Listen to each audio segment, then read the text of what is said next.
In today's video, 5 men met in Norwich Park just after 2 AM. One brought H and crack, and the other 4 brought a shotgun. Minutes later, one was bleeding in the street, and the other 4 were on the run. This is Curios&Spiritual. No deep dives, we're going to do a reverse somersault as we take a look at the case, the police investigation, and trial.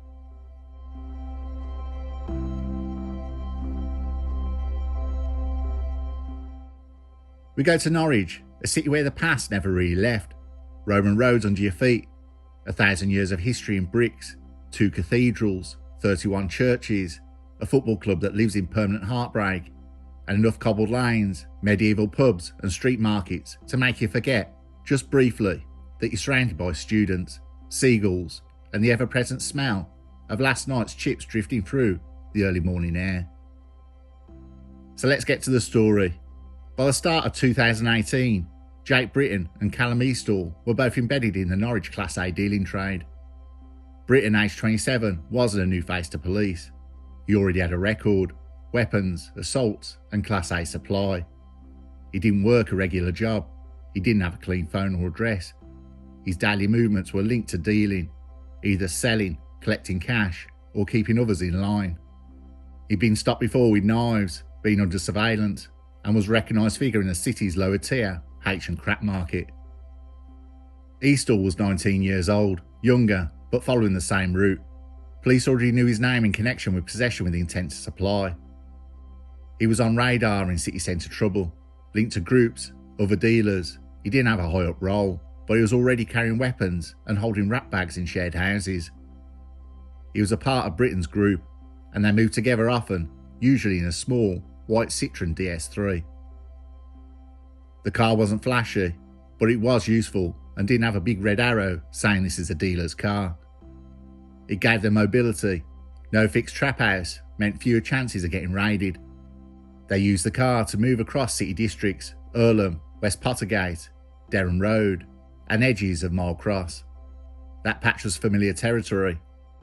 And when they weren't in their car, they used other people's flats, often vulnerable users, cuckooed properties, offer H, get a floor to use, standard arrangement.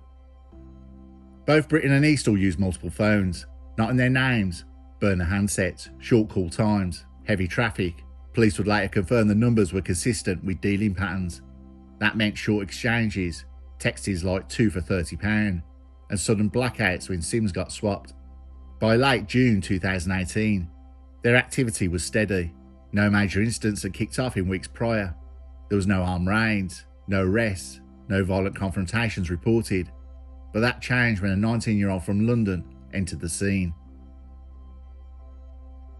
His name was Mohit Islam. He travelled from the capital of Norwich on June 26. Not to visit family, not for education, or to take in Norwich. He was there to deal Class A product.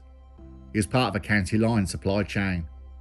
These were operations run from major cities, mostly London, Birmingham and Liverpool, where young men were sent out to smaller towns with product. In Islam's case, crack and H. He arrived with stock.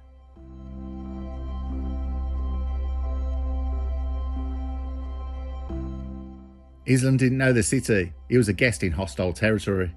Norwich had its own supply chains already, local, established ones that included Britain's operation. County lines dealers like Islam were often younger, often exploited, and almost always sent with instructions. Move fast, sell out, stay mobile, and don't draw police attention. But dropping into another man's patch with stock wasn't a neutral act. It caused tension. Sometimes it got ignored. Sometimes it got handled quietly, a warning, a threat, a phone snatched. And sometimes it turned into something else entirely. Within 12 hours of arriving, Islam was already active. His phone records later confirmed he made contact with numbers registered in Norfolk, some of them linked to local dealer phones, already known to police. Whatever he said, it led to an arranged meeting. Not during the day, not in public. It was set for early hours of the following morning, Wednesday the 27th of June, in a park near West End Street. Islam moved alone. He didn't bring backup. He was last seen riding a push bike towards the location. He had products on him, hidden in his clothing. The meet-up point was between Adelaide Street and West End Street. a park surrounded by fencing, alleyways, and low visibility. It wasn't a known fight spot, but it was dark, quiet, and easy to access from multiple angles. If something went wrong, it would take time before anyone noticed. Around the same time, CCTV picked up a white Citroen pulling into a nearby street. Lights off, 2 men inside. Same car Britton and Eastal were seen in days earlier. They parked, got out and walked towards the same stretch of park. They weren't there for a chat. That would be confirmed later. Inside their clothes, they had at least one large knife and one shotgun.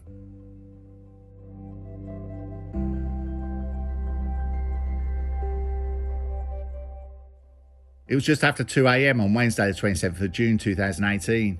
The streets around Adelaide and Norwich were quiet. There were no crowds, no witnesses, no noise. The only activity came from a single bicycle rolling along the pavement, heading towards the entrance to a dark, tree-lined park. Mohitul Islam was alone. He pedalled slowly, carrying a small backpack, and entered the park from the side facing West End Street. He didn't live in Norwich. He didn't have a reason to be in that park other than what had been arranged. Islam had Class A product on him, H and crack. The plan was to deliver Class A. The encounter had been organised in advance, and the phone traffic confirmed that. The meeting when it happened was not visible on camera. The park had no lighting inside, no CCTV posts, and no nearby houses with clear view into the trees. What happened inside was reconstructed later, based on forensic evidence, statements, and analysis of injuries. But what is certain, all the men ended up in close proximity inside the park. One of them was armed with a shotgun. At 2:10, a single gunshot was heard. It wasn't immediately recognised as a gunshot. Several residents reported hearing what they described as a loud bang. One thought it might have been a firework. Another thought it was one of those cars that backfire. You know, divs in a normal NAF car, trying to make it sound awesome. They're a special kind of tool, that. Anyways, no one called it in at the time. It was only minutes later, when a man was seen staggering down West End Street, bleeding, that emergency services were called. The first 999 call came in at 2:15 a.m. The caller said there was a man walking in the road, hunched over, holding his lower back. He was clearly injured, but still conscious. The call was logged, and both police and ambulance units were dispatched immediately. By 2:20 a.m, paramedics were on the scene. They found the male, later confirmed to be Mohitul Islam, collapsed near the curb. Close to the park entrance, he had a significant wound to his lower back. Blood loss was visible. He was loaded into an ambulance and taken straight to Norfolk and Norwich University Hospital under blue lights. At that stage, there was still no confirmation that what had caused the injury, but the nature of the wound, a wide open blast to the lower back, made it obvious this wasn't a knife or a punch. This was something else. Police officers arrived minutes after the ambulance. They began searching the park and the surrounding roads. One officer located a bicycle lying on its side, not far from where the shooting had taken place. It was later confirmed to be Islam's. The bike had not been stolen, and there was no evidence of a struggle nearby, but it was abandoned at the scene.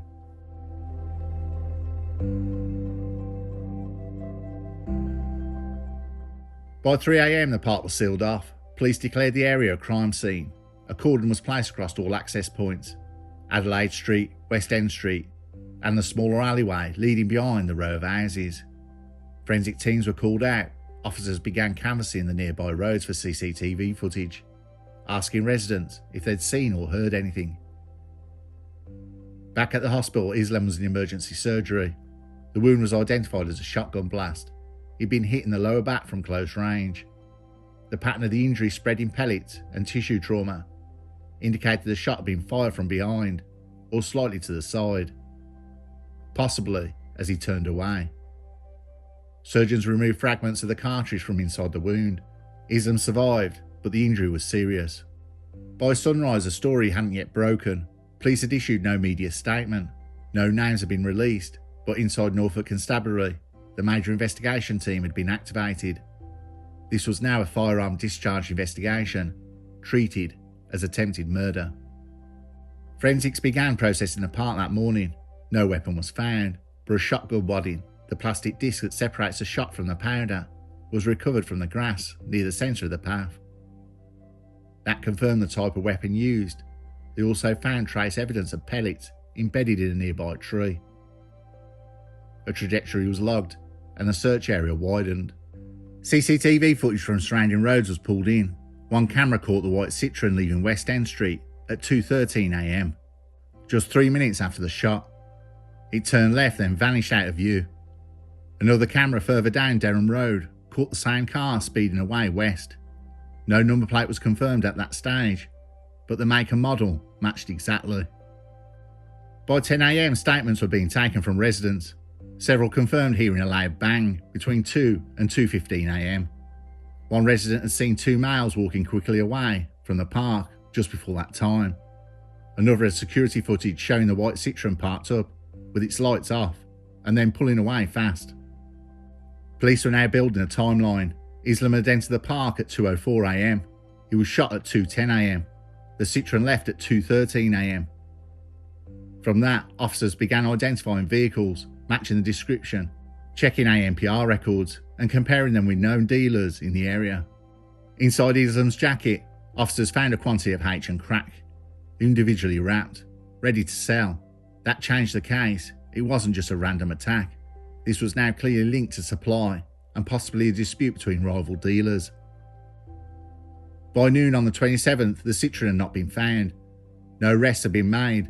The victim was in Norfolk and Norwich University Hospital, where he underwent emergency surgery and had to have part of his bowel removed. Islam had said he was attacked by a gang of 4 men, 3 of whom were masked. He was put onto the floor and 4 attackers demanded, "Give us what you got." The shotgun was pointed at his face and he said he believed he was going to be killed.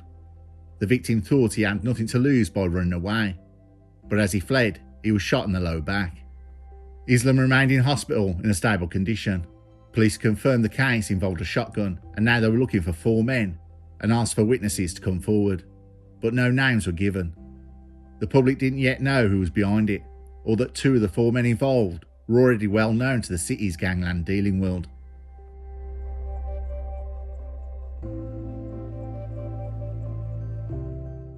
By the afternoon of the 27th of June 2018, Norfolk Constabulary had classified the incident as attempted murder, involving a firearm.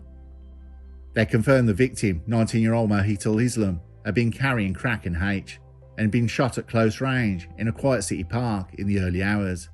They knew it hadn't been random. The investigation ramped up quickly. CCTV footage had already confirmed the presence of a small white Citroen hatchback in the area just before and after the shooting. Detectives began working backwards through automatic number plate recognition, ANPR logs, and they focused on the hours between midnight and 3 a.m, comparing every DS3 recorded in Norwich with those seen entering or leaving known dealing areas in the city. One plate appeared repeatedly in recent weeks, logged on multiple days in and around Earlham Road, Mile Cross and West Pottergate. It was registered to a woman in the city, but she wasn't behind the wheel. The white Citroen was then quickly linked to Jake Britton. Britton was already on Norfolk's radar. He'd been picked up previously for possession of bladed articles and had links to street level dealing, and was known to operate out of short-term lets and trap houses in the city. Eastall was known to police too, 19 years old and often seen with Britton, and recently stopped with a burner phone and cash during a separate stop search. Both men matched the rough build and shape of the 2 figures seen on CCTV getting out the Citroen near West End Street just before the shooting. The lead to the DS3 was traced to a residential address connected to Britton. Surveillance officers were deployed on the 28th of June. That morning, the car was spotted parked outside a flat in Bowthorpe area. A decision was made to move in. At 11:15 a.m, police executed a Section 17 entry to the property. Britton and Eastall were both inside. Both were arrested on suspicion of attempted murder. Neither resisted arrest and they were taken in for questioning. Inside the flat, police recovered clothing matching seen on CCTV footage, including a dark hooded top with a distinctive white mark on the sleeve, which matched what one of the suspects had been wearing when entering the park. Forensics later confirmed it was worn by Eastall. A search of the white Citroen DS3 also took place. Officers seized the car for forensic examination. Inside the vehicle, they found fragments of vegetation and earth matching that from the park. More importantly, trace residue consistent with shotgun discharge was later detected on the inside of the door handle and front footwell, A sample of residue was sent for laboratory testing. It came back as a partial match to what was recovered from the park floor. Neither Britton or Eastall spoke during the interview. Both made no comment responses to nearly all questions. Police placed them inside the park, inside the car, and inside the Dean's supply network. But without a confession, they would have to build a case through evidence alone. Detectives requested phone download warrants. Handsets recovered from the address were examined. Call logs revealed contact with Islam's number in the hours before the shooting. At least 2 calls were made and then deleted from one of the phones, later linked to Eastall. Police were later retrieved the call records from the mobile provider, showing contact had been made between the 2 lines between 1:30 and 1:55 a.m. The exact window in which the meeting was arranged. Back at the hospital, Islam was stabilised and starting to recover. His wound had been caused from a shot fired approximately 3 to 5 metres away. The blast had entered low near the hip and spread across his lower back.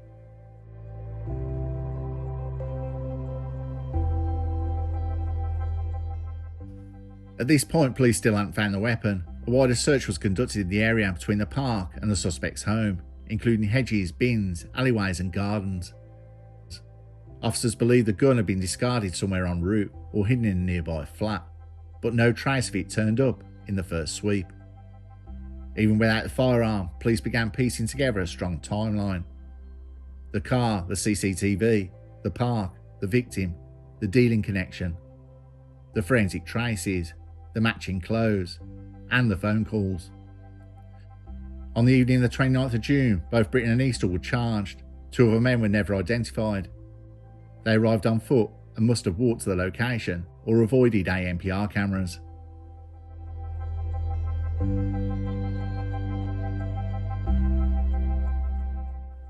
The charges were formalised as attempted murder and possession of a firearm with intent to endanger life, and appeared before Norwich Magistrates Court the following day through video link.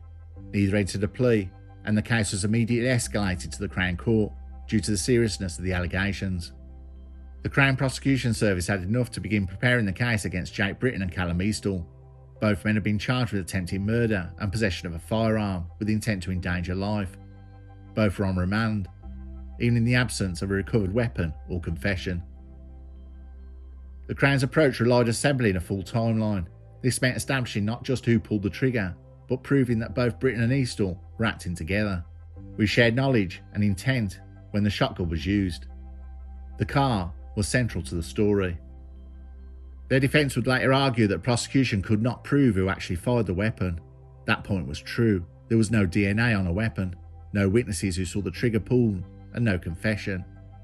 But the Crown Prosecution Service did not need to show who physically fired the gun. They needed to prove that both men were involved in joint enterprise, that they had acted together with a shared goal. The investigation also covered background messages sent from one of the phones used by the pair. One of those messages sent the previous day contained a reference to clearing the field, a phrase prosecutors suggested was slang for removing rival dealers. While the meaning was contested and no full context was given, the time and language were included in evidence.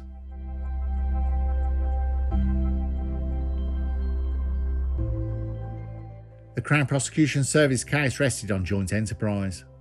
That meant the prosecution did not need to prove who pulled the trigger, only that both men went to the meeting together with a loaded firearm and shared intention to use it to cause serious harm.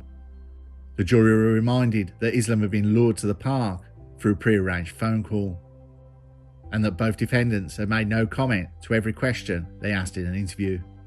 At the close of trial, the jury retired to consider their verdicts, and they returned with unanimous decisions. Both Jake Britton and Callum Eastall were found guilty of attempted murder. They were also found guilty of possession of a firearm with intent to endanger life.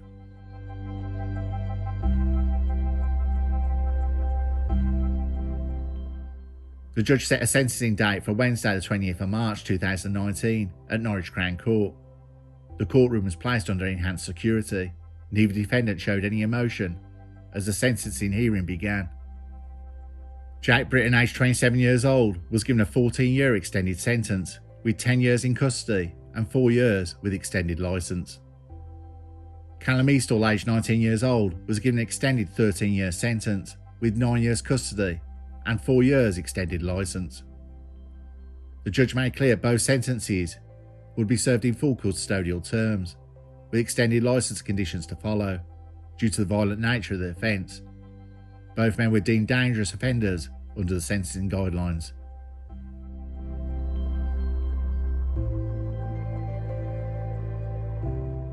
Following the sentencing, Norfolk Constabulary issued a full statement. Detective Chief Inspector Stuart Chapman, who led the investigation, said this was a planned and targeted attack, involved a loaded firearm. The victim could have been killed. The defendants took deliberate steps to arrange the meeting, bring the weapon, and carry out the shooting. They then left the victim to die in the street. He added that this case involved exceptional work by detectives, forensic officers, and CCTV teams who helped trace the movements of the suspects minute by minute, building what he called an undeniable trail of guilt. Police confirmed that no firearm had ever been recovered. The weapon used in the attack, a sawn-off shotgun, was believed to have been disposed or hidden shortly after the shooting.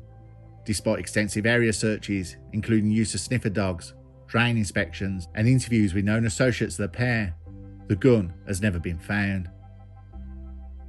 The investigation officially closed in April 2019. The white Citroen DS3 used by Britton and Eastall was permanently seized and later destroyed. Both men began their prison sentences that spring. Britton was transferred to a Category B prison in the Midlands. Eastall, still only 19 at the time of sentencing, was placed in a secure younger offender institution to begin his term.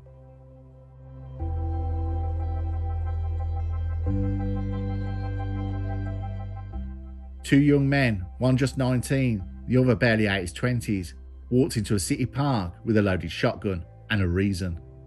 Another young man, also 19, rode in on a bike carrying H and crack. He never stood a chance. We have a missing weapon, a wall of silence that never broken, but the result is written in blood, in permanent injury, in a criminal record that will follow both Britton and Eastall. The two men who got away must be thanking their lucky stars. But if there ever was a sign to leave, if they didn't take the lucky chance they got, then they're absolute morons. No one won. Islam survived but was left scarred, physically and otherwise. The dealers from Norwich lost everything. The engine behind the violence didn't pause for a second. It simply carried on. It's not the shock of the violence that lingers, it's the banality of it. There's no spectacle, no dramatic standoff, just a call, a meeting, a gun, and a life almost ended over a postcode, a patch, or a handful of raps. In the end, there are no martyrs, just the echo of a shotgun, the sound of footsteps, and a CCTV camera as it watches them disappear into the night.